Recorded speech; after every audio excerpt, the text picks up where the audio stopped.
शिक्षण घेतलं की प्रत्येकालाच गलेलठ्ठ पगाराची नोकरी करण्याचं स्वप्न असतं. काहींचं हे स्वप्न पूर्ण होतं तर काहींना बघितलेलं हेच स्वप्न पूर्ण करण्यासाठी दिवसाची रात्र आणि रात्रीचा दिवस करावा लागतो. पण इथं प्रश्न हा मेहनतीचा नाहीये, तर 1997 ते 2012 या काळात जन्माला आलेल्या मुलांना न मिळणाऱ्या नोकरीचा आहे. आता तुम्ही म्हणाल की म्हणजे काय?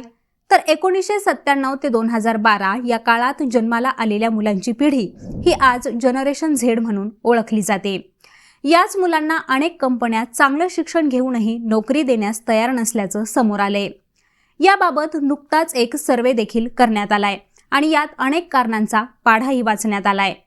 तर जनरेशन झेडला नोकरी देण्यामागची नेमकी काय कारणं आहेत यावरच प्रकाश टाकणारा हा व्हिडिओ आहे. शिक्षण आणि करिअर कन्सल्टन्सी म्हणून काम करणाऱ्या कंपनीनं 1000 हायरिंग मॅनेजर्सवर एक सर्वेक्षण केलं होतं.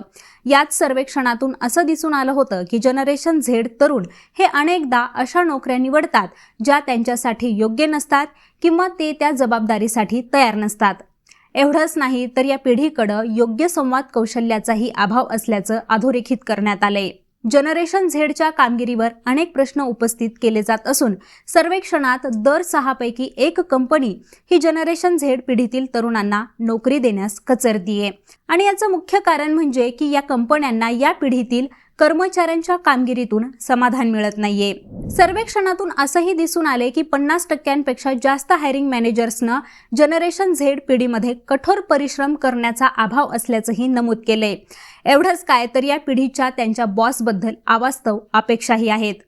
आता समोर आलेली ही बातमी जरी जनरेशन झेड मधील पिढीची धाकधूक वाढवणारी असली तरीही करण्यात आलेल्या सर्वेक्षणात नोकरी मिळवण्यासाठी नेमकं काय काय केलं पाहिजे यावर सुद्धा मार्गदर्शन करण्यात आले.